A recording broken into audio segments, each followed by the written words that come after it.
So, during this short time, we are going to be talking about differentiating your instruction time in your classroom. What that looks like, how to get started, how to, get your students ready and your classroom ready. How you can change your current practices into practices that go more with differentiated instruction.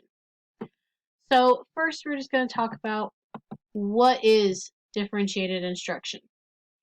So it is a teaching method that factors in a student's learning profile, readiness, and interest. So we want to look and see, how does the student learn? How do they learn best? You know, where are they at? Are they at mastery? Are they just the very beginning?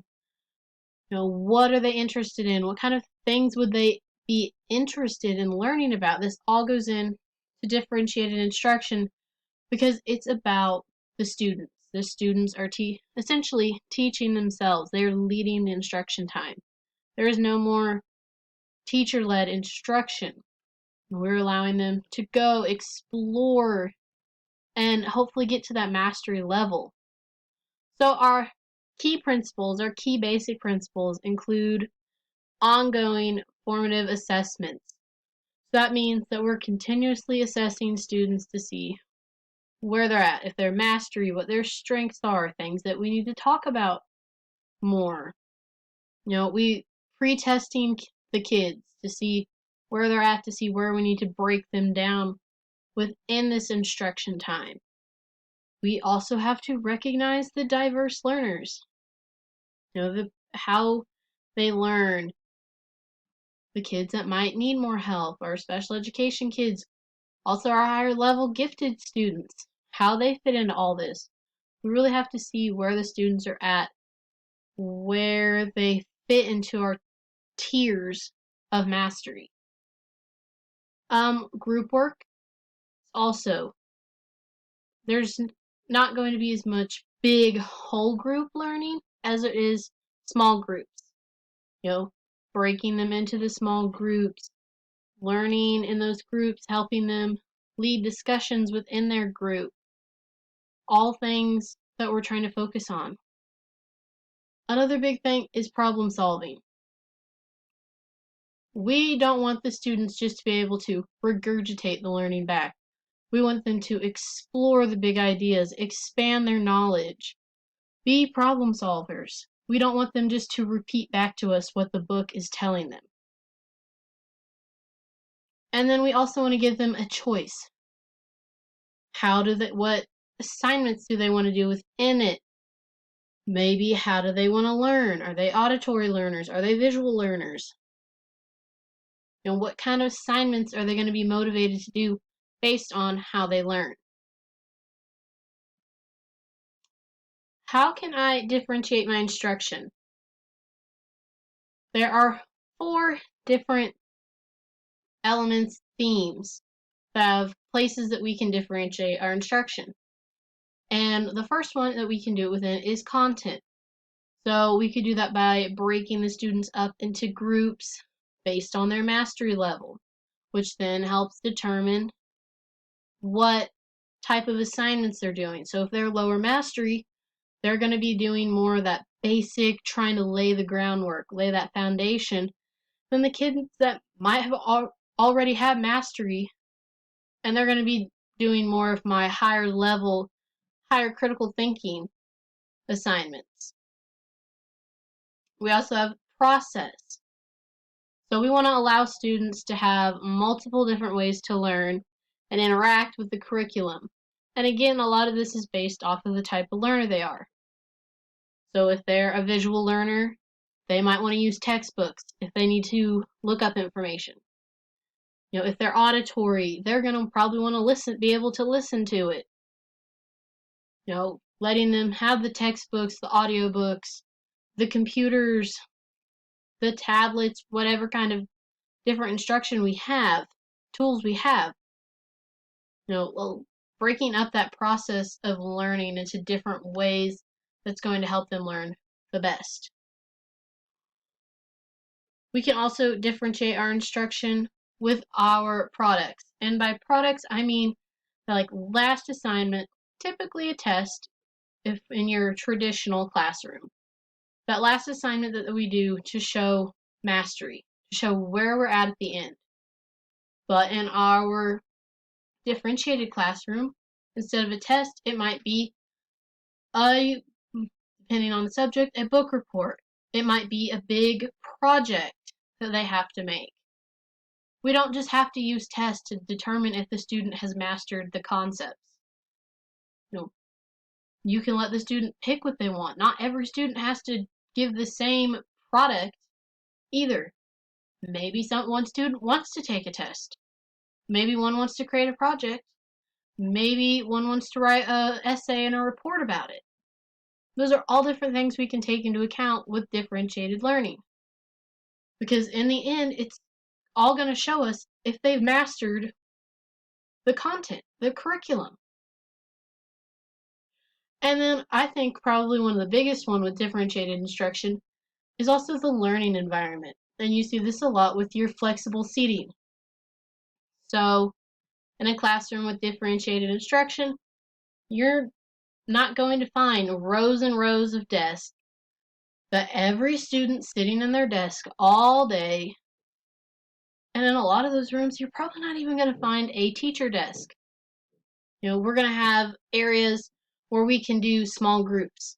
And we're going to have maybe a reading area where it's quiet and they can read and not be interrupted. We might have an area where they can just work alone. Another big thing is using our walls. Use all the space in the room that we can get to move kids around, to hang up information. All of this is going to help create a learning environment that fosters, that breeds learning. And we want the kids to feel comfortable, to explore, to ask questions. We don't want them to feel stiff and rigid and like they have to sit in a desk all day, because that doesn't foster creativity and their learning like we want in a differentiated classroom. One of the biggest questions: how can I prepare my students and my classroom for differentiated instruction? Right now, you need to know. Get to know your kids. I know that might sound simple, but get to know, what are they interested in? What things are they really going to want to learn about? How do they learn? This is really important. Even in a traditional classroom, I believe that you need to know these things. You need to know if your student is a visual learner, an auditory learner, a hands-on type learner. We need to know these things so that we can help them learn to the best of their ability. And since differentiated instruction is student-led, knowing these things is just going to help you prepare what kind of things you need to have planned out and laid out for them to be able to do. If you have half your kids that are auditory learners, you don't want to just have assignments for them to complete that are for visual learners. You want to give them that room. So we have to know what they like, how they learn. Another thing, set your expectations and your routines. Beginning of the year, just like any other room, lay the foundation so that they know what your expectations are, how we do these things. Explain to them. They might not have come from a different room with differentiated instruction. We have to explain it to them. We have to set our ground rules and our expectations. This is just going to allow, for it to be a safe environment to learn. We know, hey, we're not allowed to do this. I shouldn't be doing this, especially because in this setting, you're probably not going to get to have eyes on every kid at every time because of the flexible seating. They're going to be in different places around the room. So you're not going to be able to see them all, so they have to know their expectations. Another thing, get them involved. It's not going to hurt to get your kids involved. Talk about the things. Talk about what they want to do. Include them in the learning process. to get your classroom ready, definitely organize it. See what you have, see what you need. Make it to where you can easily find things, where students can easily find things like materials, which is my third point, because they're working on their own, so they need to be able to find what they need when they need it. It's going to be easier on them and you if they know where everything is that they need. So having your classroom organized is the first step. And I think helping create a plan for how you want your classroom to be laid out would also be very beneficial because it's a long-term thing. So see what you have, see what you can use, see what, hey, maybe this is something I need to try and get for in the future to help my flexible seating. Maybe I need more things for small group areas. Maybe I need more things for quiet reading areas. Figure out what you need. Figure out what you have. What's one of your prime things?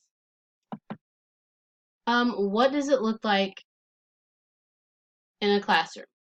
Well, let me tell you this. If you haven't started and you expect to differentiate your classroom instruction by the end of the year, good luck.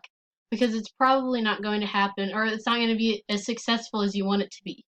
It is a gradual, long-term process. You can't change everything at once. They say, most studies are saying 4 or 5 years before you really get your whole classroom in. So maybe differentiate one element, and then maybe one subject area. So maybe differentiate science. And then the next year, maybe you want to do math, and then reading. You don't want to differentiate everything at one time. And if you're having multiple classes, do one class, preferably your easier class, your class that you think will succeed more with it and be easier to get there. You don't want your most difficult class because it's probably just going to stress you out just as much as it is them. What's it look like? A lot of small groups, either with you. Sorry, I had to move and go plug in my computer. It died. Back to differentiated instruction. I was on small groups. So your classroom, like we talked about, flexible seating, you're gonna have a lot of small groups within your classroom. A lot of just more broken up areas for learning. And you can even see it in the picture. You have groups over here, you have a group here. Looks like you have some kids that aren't doing what they need to be doing. But you have a group here, kids, working on their own, quiet reading area. And common practices. So within our district, I've seen these common practices. Delivering instruction primarily by lecturing. This isn't going to work in differentiated instruction. You are being teacher-led. Differentiated instruction needs to be student-led. So you're not going to be able to do this. Maybe if you think that there's something that really needs discussed further in, maybe set out some time for it as a more whole group setting, but you're not going to want to do this all the time because then it's not. You want the students to be able to explore. Grouping students at the beginning of the year based on previous year's achievements, test scores. This is not an accurate representation of readiness. You need to be pre-testing these students before you start the curriculum. Seeing where they're at right before you start, not seeing where they were at last year, because they could have learned some things since then. It's not an accurate representation of their readiness. And giving bonus points for classroom participation. This is also not an accurate representation of mastery. If their grade's higher because you're giving them bonus points, I can't see where they're at truly. So maybe if they are struggling to participate, give them a different reward that does not factor into their grade and their grade percentage.